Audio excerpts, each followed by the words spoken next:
Ah, kaya nga nalit padili kayo may asawa ko, namay na rin siya. May tungkol sa kalibutan mga igsoon. Nakakita nagpuyo sa kalibutan. Dayon, kada usa na to, halos biktima gyud mga igsoon. Siguro, klaro kayo na to ang sala. Pero sa kalibutan, nata din sa kalibutan. Dayon, kanunay tang mabiktima sa kalibutan. Munang imananguan, kontra sa Diyos ang kalibutan. Kontra po sa anak, si Satanas. Dahil kontra po sa Espiritu ang atong unod. So may buhaton na to karon. Nalan, may gugma ta sa Diyos mga igsoon. Kung may gugma ka sa usa ka butang, sagad yun, malimtan to mong ubang butang. Kung may gugma ta sa Diyos, adlaw-adlaw, doon na tayo pangingon ba nga Ginoong Hesus na gugma to nimo. Kadugayan siguro, sugod siguro, dili pa kayo tinuod. Pero kadugayan, labi na tong iingon, labi na tong i-declare, magkatinuod na mga igsoon. Dayon labi tang mahigugma sa Dios. Labi po na tong makalimtan ang ubang mga butang. Dili nakakabalo nga mudako na imong panahon, imong gigugol nga panahon para sa Dios, para sa pagpahimulo siyang pulong. Mahigugma na ka sa mga panagkatigo. Kalinturahon na ka o dili makasangyaw. Ang imong mga effort dili na kayo sa mga ubang butang. Kundi ang imong mga effort, imong mga panahon na nasa butang nga langit nun. Mga butang sa Diyos, mga igsoon. Yeah. Ang Revelation chapter 2, verse 3, the Lord is speaking to the churches. Motong ingon ni Brother Eli na. Dayon, sa Revelation chapter 12, the Lord is calling these man-child overcomers. Amen. These man-child overcomers are the dead overcomers. Duha ra gyud ang atong timeline mga igsoon. Kung mamatay na karon, nga nagalagad sa Ginoo, we are dead overcomers. Pagkabot sa Revelation chapter 14 na ay living overcomers. Wala pa man po nangahulog ang mga bituon paglinog. So napay panahon nga maninuod ta sa Ginoo. O mubalik man ang Ginoo nga buhi ta, maabtan mo ta nga we are those loving believers in Christ. Mahimo tang mga mahigugmaong magtotoo diha ni Kristo. Mga magtotoo nga nagalagad sa Ginoo. Kung mubalik ang Ginoo nga buhi ta, mahimo ta mga living overcomers. Amen. Dito mga igsoon sa Manila Kingdom, ang atong part ani, direta mga igsoon. Ang atong i-aim kaning mga mahimo ta din sa heavenly part mga igsoon. So, unsa may buhaton na to karon? I-share na sa mga igsoon nga maninuod ta sa atong pag-alagad. Matagusan nato bahin sa lawas si Kristo. Matagusan nato dunay portion diha sa lawas si Kristo mga igsoon. Unsa may buhaton nato nga portion? Ana nga portion kinalan mahimo tang faithful ana nga portion.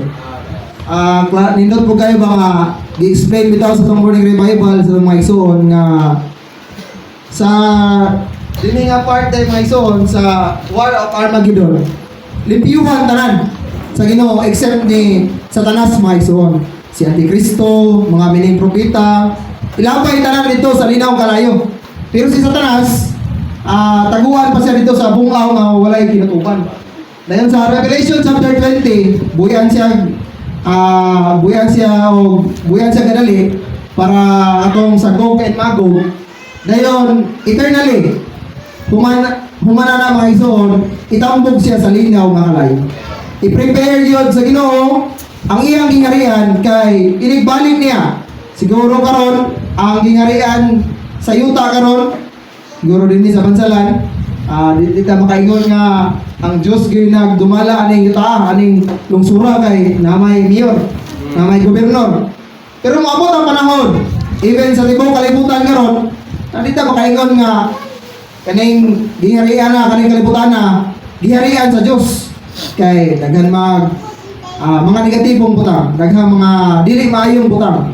Pero moabot ang panahon sa Revelation chapter 19. Kining yuta mahimo siyang gingharian ni Kristo o this world will become the kingdom of Christ and His Lord.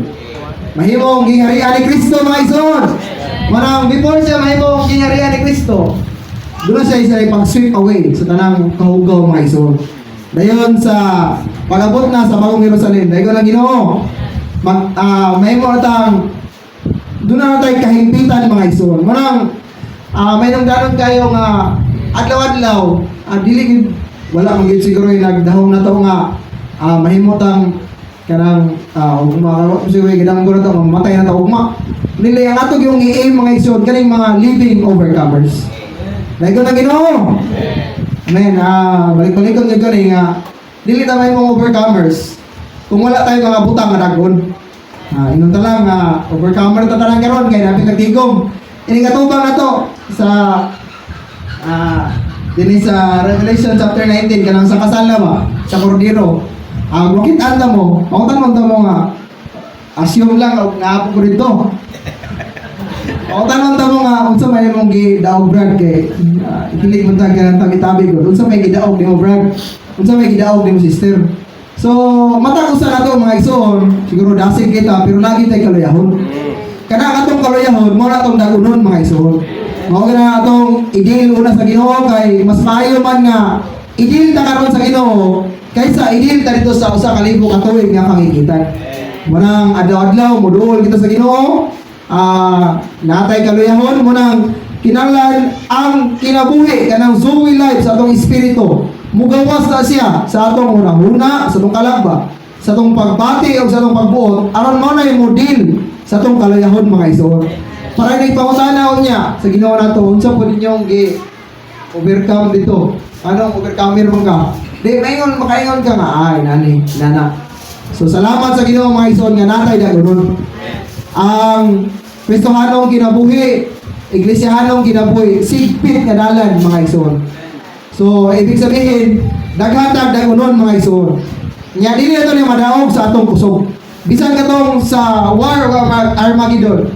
Katong katong gubat sa langit. Dili man gyud sila nagpinsing-pinsing dito mga overcomers. Kung dili kuyog-kuyog naman ang mga overcomers.